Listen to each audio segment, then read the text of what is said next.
Hello dear students, आप सभी का एक बार स्वागत है मेरे इस यूट्यूब चैनल पे जिसका नाम है अब्दुल बालूजी क्लासेस।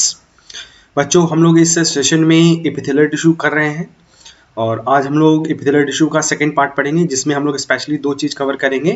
एक तो सिंपल तो पढ़ लिया था, कंपाउंड एपिथेलियम टिश्यू को कंप्लीट करेंगे और इसके अलावा ग्लैंडुलर एपिथेलियम को यहाँ पे कंप्लीट करते हैं। तो पहले देखते हैं कंपाउंड एपिथेलियम, देन उसके बाद हम लोग ग्लैंडुलर को देखेंगे। चलो तो स्टार्ट करते हैं फिर। ओके, तो लास्ट क्लास में हम लोगों ने सिर्फ सिंपल पढ़ा था। अब नंबर है कंपाउंड एपिथेलियल टिश्यूज़ का। तो कंपाउंड एपिथेलियल टिश्यूज़ में यहाँ पे बच्चे लोग, कंपाउंड का मतलब क्या होगा, यहाँ पे मोर देन वन लेयर होता है। बस ये चीज़ ध्यान रखना, ये मल्टी लेयर्ड होता है, मल्टी लेयर। वहाँ पे जैसे सिंपल का मतलब हो गया सिंगल लेयर, बट यहाँ पे कंपाउंड का मतलब हो गया मल्टी लेयर्ड होता है। तो यहाँ पे बहुत सारे लेयर होते हैं तुम्हारा। उसके बाद अगर हम देखें जनरल फीचर एंड फंक्शंस वगैरह मिला जुला के, तो पहला नंबर मल्टी लेयर होता है और deepest layer rest on the basement membrane. मतलब नीचे यहाँ पे हमेशा क्या रहेगा, आपका एक बेसमेंट मेम्ब्रेन प्रेजेंट होगा, BM बेसमेंट मेम्ब्रेन प्रेजेंट होता है। और चूंकि ये क्या है, थिक लेयर है ना, तो थिक लेयर होने के वजह से यहाँ पे सिक्रेशन और एब्जॉर्प्शंस वाला जो फंक्शन है, इसमें बहुत ज़्यादा इसका मेन रोल नहीं होता, बहुत ही लिटिल या फिर कह सकते हो नेग्लिजिबल इसका रोल होता है, नहीं के बराबर कह सकते हो सिंपल आसान भाषा में। तो अब ये करेगा क्या, तो देखो मल्टी लेयर है तो ये क्या कर सकता है, प्रोटेक्ट कर सकता है, protection against the chemical and mechanical stress, chemical और मैकेनिकल, उसके अलावा ऑस्मेटिक स्ट्रेस वगैरह से क्या करता है, ये प्रिवेंट करता है, बचाता है। जैसे फ्रिक्शन हो रहा है, मैकेनिकल एबरेशंस जैसे है ना फ्रिक्शन, तो फ्रिक्शंस में जैसे तुम्हारा इनर चीक हो गया, तो इनर चीक वाला जो पार्ट है, जो माउथ का पार्ट है, तो उसमें हम क्या कहते हैं, फूड मस्टिगेट करते हैं। जब फूड मिक्स होता है तो वो फूड क्या होगा, गाल के अंदर वाला जो पार्ट होता है ना, उससे टकराता रहता है, फ्रिक्शन होता रहेगा, है ना। उसी तरह से जो विजाइना है, तो विजाइना में ड्यूरिंग सेक्सुअल इंटरकोर्स, वहाँ पे पेनिस और विजाइना के बीच में क्या होता है, फ्रिक्शन होता है। तो दैट मीन्स दैट वाल रेसिस्टिंग अगेंस्ट द फ्रिक्शन या मैकेनिकल एबरेशंस को वो रेसिस्ट कर रहा है, वहाँ पे फ्रिक्शन टाइप का कुछ हो रहा है। ओके। और ऑस्मेटिक स्ट्रेस का मतलब, यहाँ पे ऑस्मेटिक नहीं लिखा, तुम लोग चाहे तो लिख लेना, ऑस्मोटिक स्ट्रेस को भी रेसिस्ट करता है। जैसे यूरिनरी ब्लैडर के अंदर जब यूरिन फुल हो जाएगा तो ऐसा थोड़ी कि लीक होने लगता है, नहीं होता है ना। तो क्योंकि यूरिनरी ब्लैडर चारों बगल से क्या होता है, ये कंपाउंड एपिथेलियल से लाइंड होता है, तो वो लीक नहीं होता, मतलब ऑस्मेटिक स्ट्रेस को भी रेसिस्ट करता है तुम्हारा। समझ में आया। अब आते हैं on the basis of the stretchability, हम क्या कर सकते हैं, कंपाउंड एपिथेलियल टिश्यूज को दो पार्ट में बांट सकते हैं। एक होता है स्ट्रेटिफाइड एपिथेलियम और एक होता है ट्रांजिशनल एपिथेलियम, जिसमें से आपका स्ट्रेटिफाइड एपिथेलियम जो है ये नॉन स्ट्रेचेबल होता है। कैसा होता है, नॉन स्ट्रेचेबल, मतलब इसमें रबर की तरह खींचातानी नहीं हो सकती है। बट ट्रांजिशनल एपिथेलियम ये काफ़ी यूनिक होता है और इसमें स्ट्रेचेबिलिटी होता है। देखो स्ट्रेचेबिलिटी एक्चुअली में प्रॉपर्टीज़ है मसल्स का, ना कि एपिथेलियल टिश्यू का, लेकिन फिर भी जो ट्रांजिशनल एपिथेलियम है दे शो द स्ट्रेचेबिलिटी। और कैसे शो करता है इसको आगे हम लोग डिस्कस भी करेंगे कि कैसे शो करता है, तो इसमें थोड़ा अलग मैकेनिज्म है। ओके। तो कंपाउंड एपिथेलियल में यहाँ पे क्या मिला हमें, नीचे बेसमेंट मेम्ब्रेन होता है और ये बीच में बहुत सारे लेयर हो गए। ओके। अब आगे हम लोग क्या करते हैं, स्ट्रेटिफाइड और ट्रांजिशनल एपिथेलियम को वन बाय वन करके पढ़ते हैं। तो पहले पढ़ेंगे स्ट्रेटिफाइड एपिथेलियम को पढ़ेंगे, बट आगे बढ़ें तो यहाँ पे हमें एक्स्ट्रा ज्ञान के तौर पे मैं तुम्हें सिखाना चाहता हूँ कि स्ट्रेटिफाइड स्क्वैमस एपिथेलियम जो है, इसमें आउटर क्या लेयर होता है, आउटर लेयर क्या होता है और इनर लेयर क्या होता है। तो आउटर और इनर यहाँ पे क्या कहना चाह रहा है बच्चा, ये चीज़ थोड़ा समझाना चाहता हूँ मैं। तो यहाँ पे एक डायग्राम के थ्रू मैं आपको यहाँ पे बना के दिखा सकता हूँ। देखो अगर हम सबसे नीचे से चलते हैं तो दैट्स अ बेसमेंट मेम्ब्रेन, ये क्या हो गया, बेसमेंट मेम्ब्रेन। तो बेसमेंट मेम्ब्रेन तो ऐसे भी रहना है, बी है मतलब बेसमेंट मेम्ब्रेन रहना है। अब इसके ऊपर कौन सा सेल्स प्रेजेंट होता है, जैसे यहाँ पे हम लोग देख सकते हैं, तो कौन सा सेल्स यहाँ पे प्रेजेंट होता है, तो आउटर मोस्ट और सबसे इनर मोस्ट वाले पार्ट में। तो let start with the inner most, सबसे नीचे। तो सबसे नीचे जो होता है इस तरह से सेल्स जो है यहाँ पे क्यूबॉइडल टाइप का होता है, ठीक है, क्यूबॉइडल या समटाइम कॉलुमनर भी हो सकता है। तो ये एक लेयर बना। अब इसके ऊपर दूसरा जो लेयर होता है वो इस तरह से इसके ऊपर रहेगा, दूसरा लेयर, ठीक है, एंड इस तरह से इसके ऊपर तीसरा लेयर, और जैसे जैसे ऊपर की तरफ जाओगे सेल्स का साइज थोड़ा सा जो है ना वो छोटा होता चला जाएगा। तो अगर मान लो क्यूबाइडल या कॉलमनर से स्टार्ट कर रहे हैं तो ये थोड़ा धीरे धीरे छोटा होता चला जाएगा, ऊपर मतलब पतला कह सकते हो, पतला होता चला जाएगा। और टॉप लेयर में कुछ भी हो सकता है पॉसिबिलिटीज़। तो यहाँ पे टॉप लेयर जो है उसमें कुछ भी पॉसिबिलिटी है, या तो कॉलमनर भी हो सकता है समटाइम, कुछ कभी कभी स्क्वैमस भी हो सकता है, ठीक है। एनीवे तो ये जो सबसे टॉप लेयर जो है ये टॉप लेयर हो गया, टॉप लेयर। तो इस टॉप लेयर में बालक ध्यान में रखना है, इसका नाम जो है टॉप लेयर का, इसको हम लोग कहते हैं स्ट्रेटम कॉर्नियम, ठीक है ना। इसको बोला जाता है स्ट्रेटम कॉर्नियम। और जो सबसे बेस वाला लेयर होता है इसको बोलते हैं स्ट्रेटम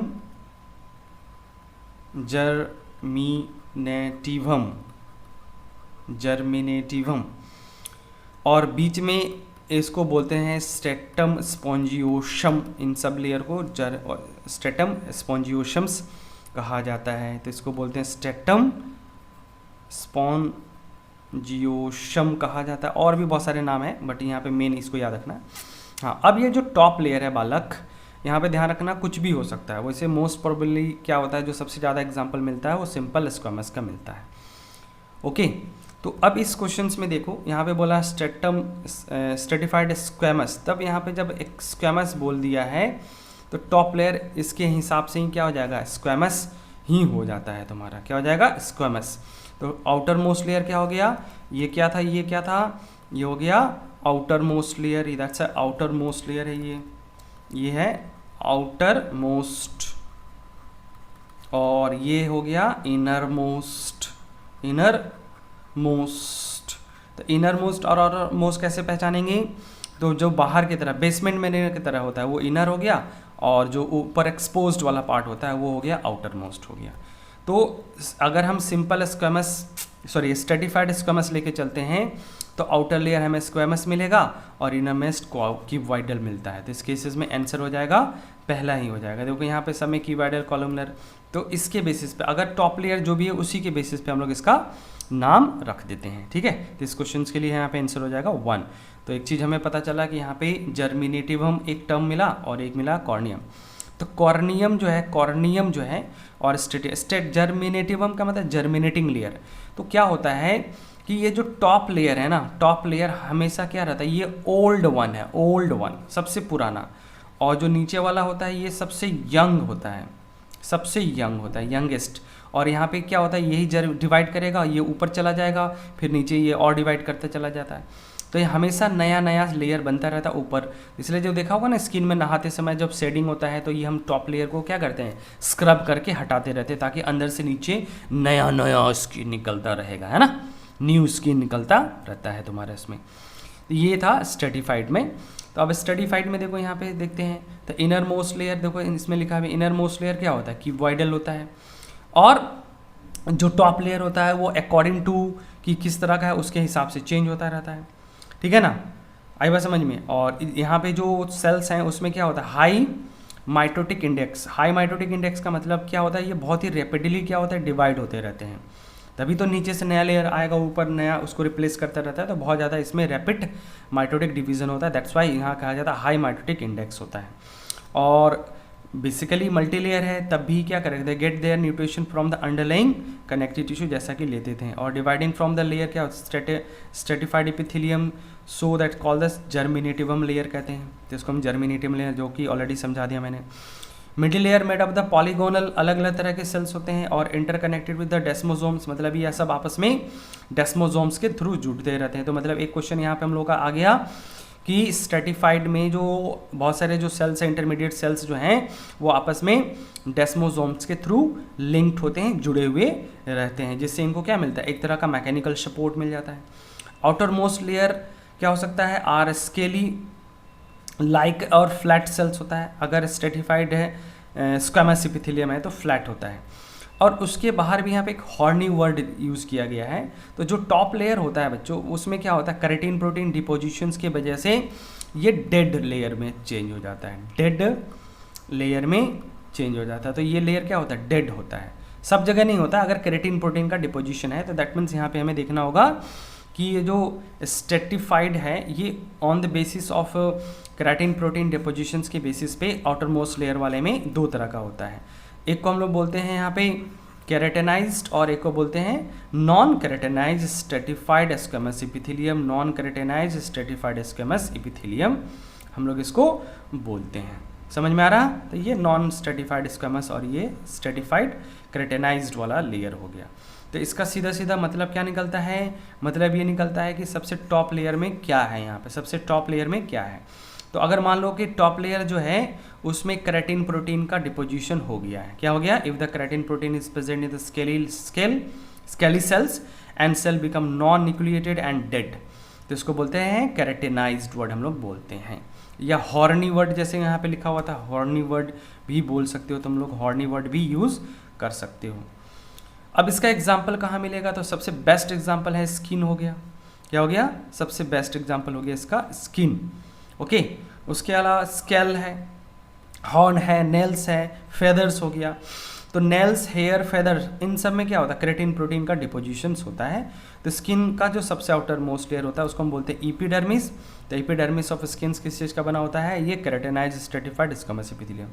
उसके अलावा स्केल हो गया। स्केल मतलब किसका बच्चा, ये स्केल है रैप्टाइल का, या फिर बर्ड्स में जहाँ पे भी हो सकता है, पैर में वहाँ पे होता है। तो ये स्केल, फिश का भी स्केल होता है, फिश का स्केल्स अलग चीज़ है, वो डिफरेंट इसके साथ होता है तुम्हारा।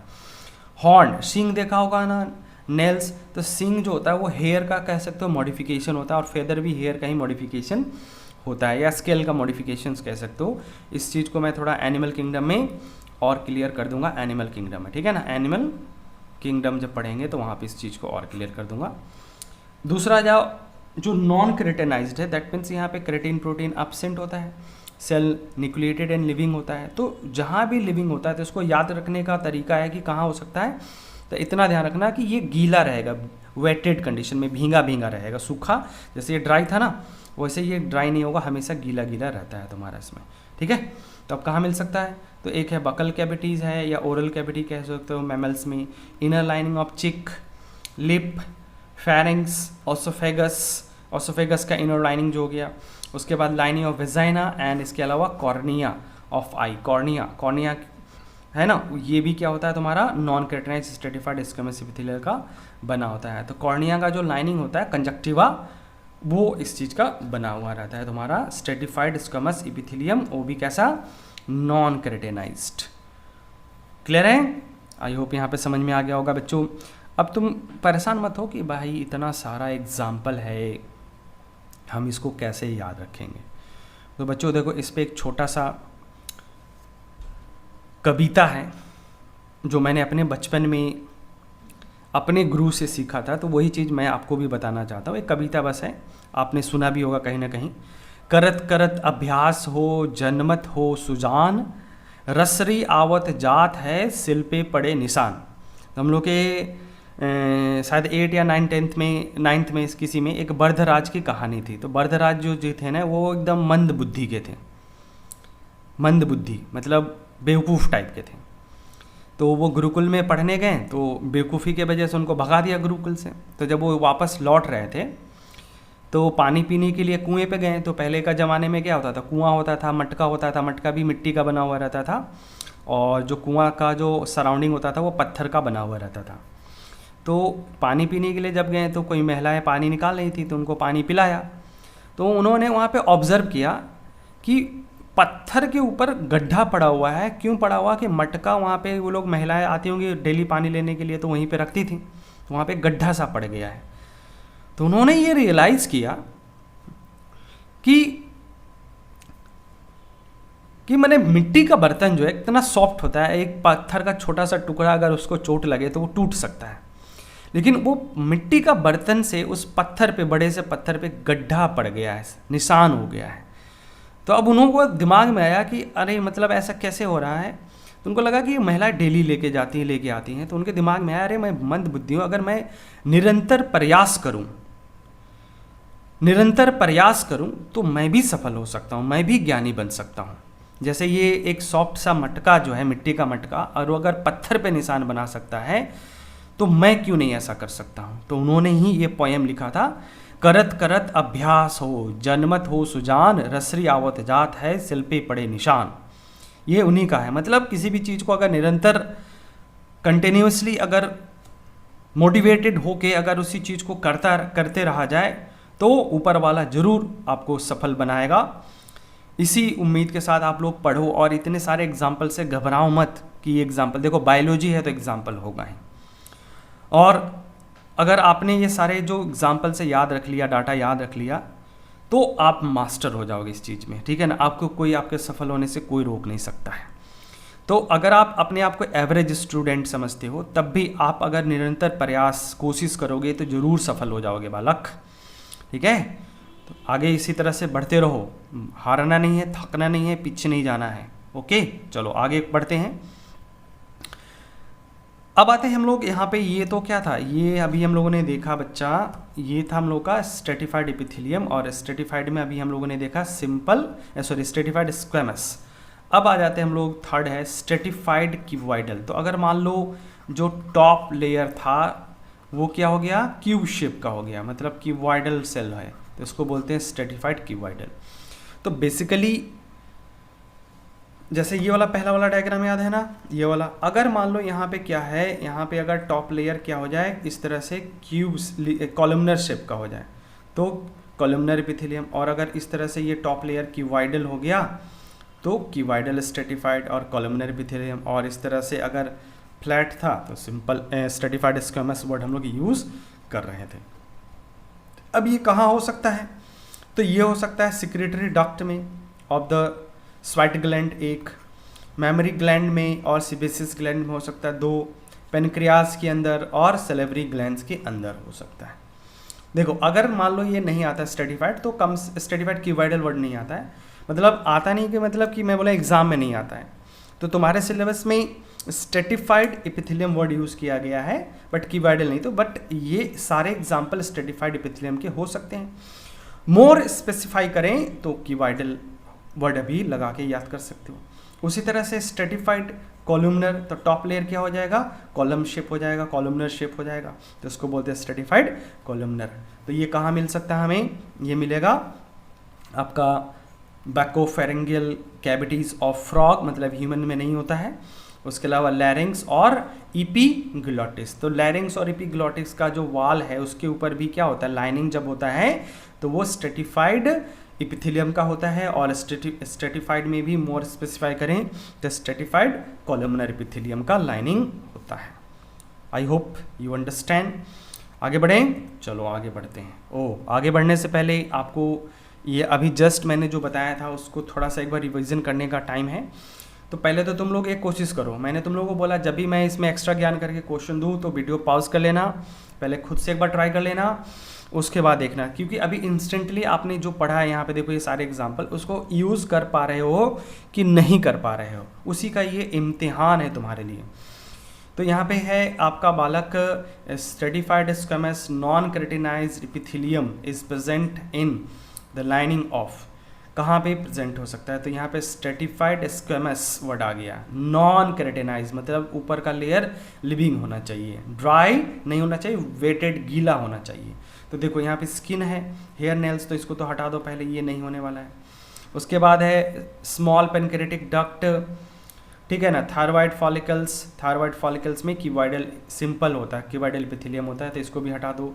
और ओवरी वगैरह में जर्मिनल ये भी हटा दिया इसलिए मैंने। Intestinal stomach and gall bladder यहाँ पे भी नहीं होता है, नहीं सॉरी हाँ, इंटेस्टाइनल लाइनिंग स्टमक यहाँ पे भी नहीं होता है। तो अभी जस्ट हम लोगों ने ताज़ा देखा, ये कहाँ मिलेगा हम लोग को, बगल कैविटी, ऑसोफेगस एंड फेरिंग्स। तो इसका आंसर हो जाएगा बालक 1 में हो जाएगा। पीछे जाके वीडियो एक बार देख लो, एग्जाम्पल सारा मिल जाएगा तुमको दोबारा। अगर याद नहीं हुआ या तो अपने कॉपी में नोट किया तो कॉपी में देख के मैच कर सकते हो, यहाँ पे आंसर हो जाएगा 1 हो जाएगा। नेक्स्ट आ जाते हैं ट्रांजिशनल एपिथेलियम। तो ट्रांजिशनल एपिथेलियम बच्चा लोग ये भी क्या हो गया, सेकेंड टाइम हो गया, और इसमें सबसे मतलब मेन इंपॉर्टेंट कैरेक्टर क्या था, इसमें स्ट्रेचेबिलिटी होता है, ठीक है, स्ट्रेचेबिलिटी होता है। और यहाँ पे जो एपिथेलियम होता है ये 4 to 6 लेयर का होता है, और this different shape of cells क्या होता है, appear only in this resting stage. तो रेस्टिंग स्टेज में क्या होता है, ये सब जो भी अपना शेप है, जैसे कॉलमनर है, क्यूबॉइडल है, उस तरह का शेप पर कार्य करते हैं। लेकिन जैसे ही उसको हम क्या करते हैं, टिश्यू को स्ट्रेच करते हैं, तो यहाँ पे मोस्ट ऑफ द सेल्स क्या हो जाता है, वो आपका फ्लैट हो जाता है। हाँ, अब यहाँ पे एक चीज़ समझना बच्चों, सबसे इंपॉर्टेंट चीज़, इस स्ट्रेचेबिलिटीज़ वाले मतलब सेल्स में, दैट इज ट्रांजिशनल एपिथेलियम में, यहाँ पे ये बेसमेंट मेम्ब्रेन है, ये कनेक्टिव टिश्यू है। तो यहाँ पे जो बेसमेंट मेम्ब्रेन है, बेसमेंट मेम्ब्रेन, ये अपसेंट होता है, नहीं होता है, अपसेंट होता है, नहीं होता है। और इसके वजह से इसमें सेल्स क्या होता है, स्ट्रेचेबिलिटी शो करता है। और स्ट्रेचेबिलिटी इसमें जस्ट क्या होता है कि ये सेल्स क्या होता है, रीअरेंज्ड होता है। मतलब यहाँ पे जो सेल्स क्या हो रहा है,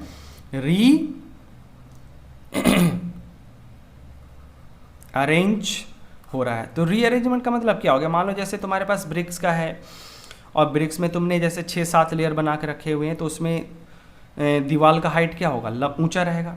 लेकिन अब क्या करते हैं, उस 6-7 लेयर को घटा के 3 लेयर कर देते हैं। तो जो ऊपर वाले जो ब्रिक्स है उसको उठा के तुम साइड में अरेंज करोगे ना, तो साइड में अरेंज करने से वजह से क्या होगा, ये इलोंगेट हो जाता है, और साथ में थोड़ा सा सेल्स भी खींच के कैसा हो जाता है, फ्लैट हो जाता है। तो इसी तरह से क्या होता है, ये स्ट्रेचेबिलिटी शो करता है। मैंने पहले भी बोला था, स्ट्रेचेबिलिटी जो है ये प्रॉपर्टीज़ है मसल्स का, ना कि एपिथेलियल टिश्यू का। बट ये थोड़ा एक्सेप्शनल हो गया, एक तो बेसमेंट मेम्ब्रेन नहीं है, और दूसरा इसमें स्ट्रेचेबिलिटी होता है, स्ट्रेचिंग कैपेबिलिटी होता है। इसका जो आउटर मोस्ट लेयर है, थिन क्यूटिकल लाइनिंग होता है, प्रेजेंट होता है, क्यूटिकल लाइनिंग्स होता है present which make the tissue water proof. मतलब क्यूटिकल के वजह से यहाँ पे जो ट्रांजिशनल एपिथेलियम, ये समवाट क्या होता है, ये वाटर प्रूफ सरफेस फॉर्म करता है। आई बात समझ में। और यहाँ पे भी सेल्स आपस में इंटरकनेक्टेड होते हैं, इंटरडिजिटेशंस की वजह से ये आपस में जुड़े रहते हैं। और ये देखो मिलता कहाँ पे है, renal pelvis, ureter, urinary bladder, proximal part of the male urethra. तो यहाँ पे ये जितने पार्ट दिख रहे हैं, ये सब के सब क्या हैं, यूरिनरी सिस्टम के पार्ट है, मेल या फीमेल जो भी मान लो, यूरिनरी सिस्टम्स के पार्ट है। तो रेनल पेल्विस किडनी के एंटर करते ही मिलता है, और किडनी से एक जो ट्यूब लाइक स्ट्रक्चर निकलता है उसको बोलते हैं यूरेटर। ये यूरेटर आके मिलता है यूरिनरी ब्लैडर में, जहाँ पे यूरिन जमा रहता है। अब उसके नीचे से निकलता है यूरेथ्रा, तो उसी का प्रॉक्सिमल पार्ट मेल वाला, ये भी ट्रांजिशनल एपिथेलियम से बना रहता है। तो यहाँ पे सारे के सारे यूरिनरी सिस्टम से रिलेटेड है। दैट्स वाई ट्रांजिशनल एपिथेलियम का हम एक नाम और रख देते हैं, इसको क्या बोलते हैं, यूरोथेलियम कह देते हैं। क्या बोलते हैं इसको हम लोग, यूरोथेलियम कह देते हैं। ओके, तो ये था हमारा transitional epithelium. I hope you understand, आपको समझ में आया होगा। अब आ जाते हैं बच्चों इसी एपिथेलियल टिश्यूज़ का नेक्स्ट जो पार्ट है। यहाँ पे जैसे हम लोगों ने देखा मॉडिफिकेशन अलग अलग हो गया, सिंपल से कंपाउंड वगैरह बना।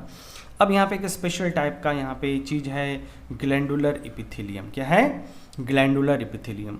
तो बेसिकली जो डिफरेंट टाइप ऑफ ग्लैंड्स होते हैं उनको हम लोग यहाँ पे डिस्कस करते हैं, और एपिथेलियल टिश्यू से कौन कौन से ग्लैंड्स बनते हैं उन सब चीज़ों को डिस्कस करते हैं।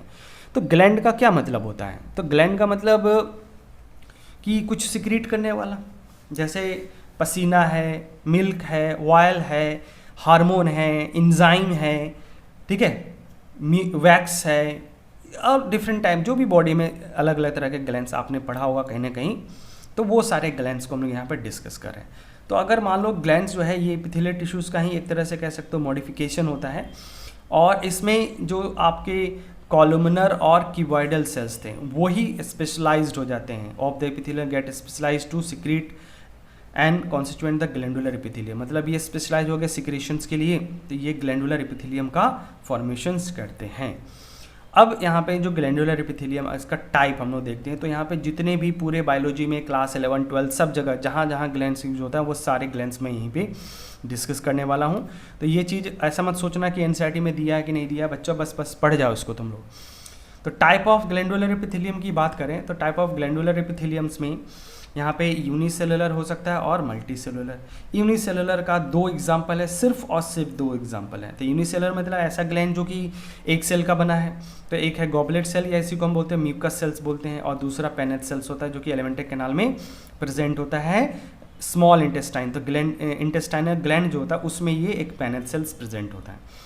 रेस्ट मतलब इन दोनों को छोड़ दो तो बाकी जितने भी ग्लैंड्स है, rest all other type of glands are multi cellular. जैसे सिलेबरी है, सिलेबरी ग्लैंड्स है, मेमरी ग्लैंड्स है, स्वेट ग्लैंड है, व्हाटएवर जो भी जितना भी ग्लैंड जानते हो वो सब के सब क्या है, मल्टी सेलुलर है। एनसीईआरटी में ये दो डायग्राम दे बना रखा हुआ है बच्चों, इसमें ये यूनिसेलुलर ग्लैंड्स बोल रहा है और ये मल्टी सेलुलर ग्लैंड्स बोल रहा है। तो अगर यहाँ पे देखा जाए तो जैसे ये सिंगल सेल्स है, एक ही सेल्स है, और यहाँ पे देख सकते हो 1 सेल 2 सेल 3 सेल, इस तरह से बहुत सारे सेल्स यहाँ पे प्रेजेंट है, तो ये मल्टी सेलुलर ग्लैंड्स होता है। तो इन दोनों डायग्राम को एकदम अच्छे से, है ना, नागिन की तरह उसको एकदम दिमाग में छाप लो, फोटो खींच के छाप लो, है ना, आगे कभी भी आएगा तो पहचान जाना कि ये क्या, क्योंकि इस पर डायरेक्ट इनडायरेक्ट किसी भी तरह का क्वेश्चन बन सकता है। अब आ जाते हैं जो टाइप है ग्लैंड्स का, ये on the basis of pouring of their secretion, अपने सिक्रेशन को ये किस तरह से रिलीज करता है उसके बेसिस पर अगर हम देखें तो पहला हो गया एक्सोक्राइन ग्लैंड्स, फिर उसके बाद एंडोक्राइन ग्लैंड्स, और एक होता है हेट्रोक्राइन ग्लैंड्स होता है तुम्हारा, हेट्रोक्राइन ग्लैंड्स होता है तुम्हारा। क्या क्या बोला, एक्सोक्राइन ग्लैंड्स, एंडोक्राइन ग्लैंड्स और हेट्रोक्राइन ग्लैंड्स होता है तुम्हारा। तो 3 तरह का हो गया। तो अगर हम देखते हैं कि ये आपका जो एक्सोक्राइन ग्लैंड्स है ये क्या बला है, इसमें क्या चीज़ है तुम्हारा। तो बेसिकली एक्सोक्राइन मतलब क्या होता है, इसके पास सिक्रेशंस के लिए इनके पास अपना एक डक्ट होता है, ट्यूबुलर पार्ट होता है, secretion are release through the duct के थ्रू ये रिलीज करता है। ओके, तो इसलिए इसको बोलते हैं एक्सोक्राइन ग्लैंड्स। अगर मान लो इसके पास सिक्रेशन के लिए कोई डक्ट नहीं है तो अपने ये प्रोडक्ट को, जैसे जो भी हार्मोन वगैरह बना रहा है, तो इसको डायरेक्टली कहाँ रिलीज करेगा, directly release into the blood and lymph में रिलीज कर देता है। और मिक्स क्राइन या हेट्रोक्राइन का मतलब हो गया इसके पास, मतलब ऐसा ग्लैंड्स उसका मान लो कुछ पोर्शन एक्सोक्राइन पार्ट है, कुछ पोर्शन एंडोक्राइन पार्ट है, तो हम इसको बोलते हैं हेट्रोक्राइन ग्लैंड्स कहते हैं। तो यहाँ पे इस तरह से 3 ग्लैंड तरह का ग्लैंड्स हो गया। तो अब यहाँ पे जैसे एंडोक्राइन ग्लैंड जब भी बोलते हैं तो उसमें आता है ना हार्मोन वाला, है ना। और बाकी जो बचा एक्सोक्राइन ग्लैंड्स, तो इसमें जैसे म्यूकस का सिक्रेशन करता है, सलाइवा का, एयर वैक्स का, ऑयल, मिल्क, डाइजेस्टिव एंजाइम वगैरह का सिक्रेशंस करता है। जैसे एग्जाम्पल, अगर हम इसके एग्जाम्पल को अगर देखते हैं एक्सोक्राइन ग्लैंड्स का, तो इसमें आ जाता है एग्जाम्पल्स बच्चा। एक तो हो गया आपका गैस्ट्रिक ग्लैंड्स, जो कि क्या सिक्रेट करेगा, gastric glands that means digestive enzyme का सिक्रेशन करेगा। उसके अलावा मेमरी ग्लैंड है तो मिल्क का सिक्रेशंस करेगा। तो ये एग्जाम्पल हो गया एक्सोक्राइन ग्लैंड्स का। वैसे और बहुत सारे भी हैं, है ना, ऐसा नहीं कि ख़त्म हो गया आपका। जैसे सिलेबरी ग्लैंड भी हो जाएगा, तो ये सब इसी के कैटेगरीज में आ जाएगा। तो सिलेबरी ग्लैंड्स भी यहाँ पे, सिलेबरी ग्लैंड्स भी आप यहाँ पे लिख सकते हो। ओके, और नेक्स्ट है इसके बाद एंडोक्राइन ग्लैंड्स। तो एंडोक्राइन ग्लैंड्स ये डक्टलेस होता है और ये हार्मोन का प्रोडक्शंस करता है।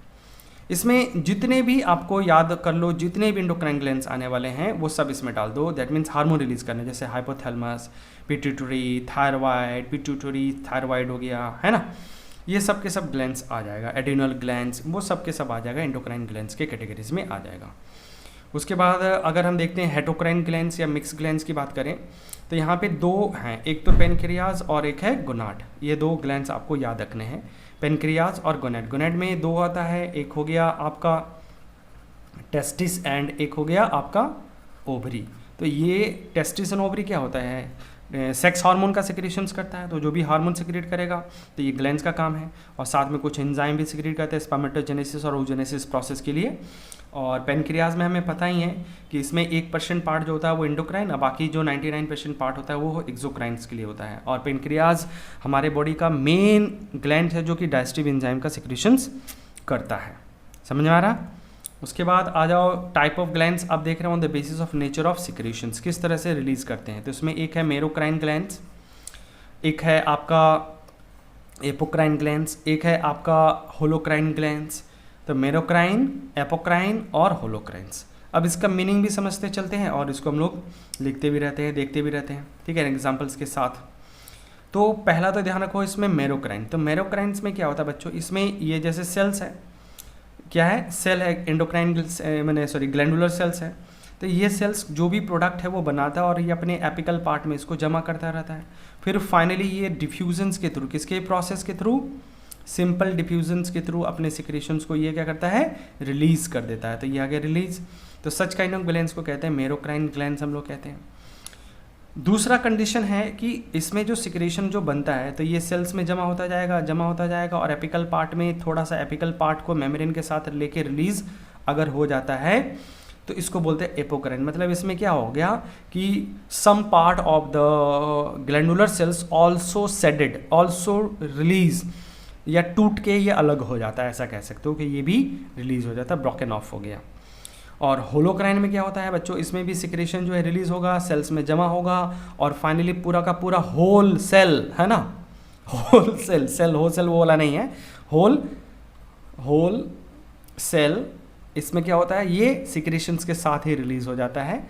समझ में आ रहा? तो पूरा का पूरा सेल्स मतलब डिस्ट्रॉय हो जाएगा, जो ग्लैंडुलर सेल्स है साथ में ही सिक्रेशंस के रिलीज हो जाता है। तो इसमें एग्जांपल अगर देखते हैं तो मेरोक्राइन में स्वेट ग्लैंड है, गॉबलेट ग्लैंड्स है, सिलेबरी ग्लैंड्स है, टीयर ग्लैंड्स है, उसके बाद इंटेस्टाइनल ग्लैंड जो कि एलिमेंट्री कैनाल में डायस्ट्रीज जूस का सिक्रेशन करते हैं, और म्यूकस ग्लैंड्स, ये सारे के सारे क्या आ जाता है, मेरोक्राइन्स।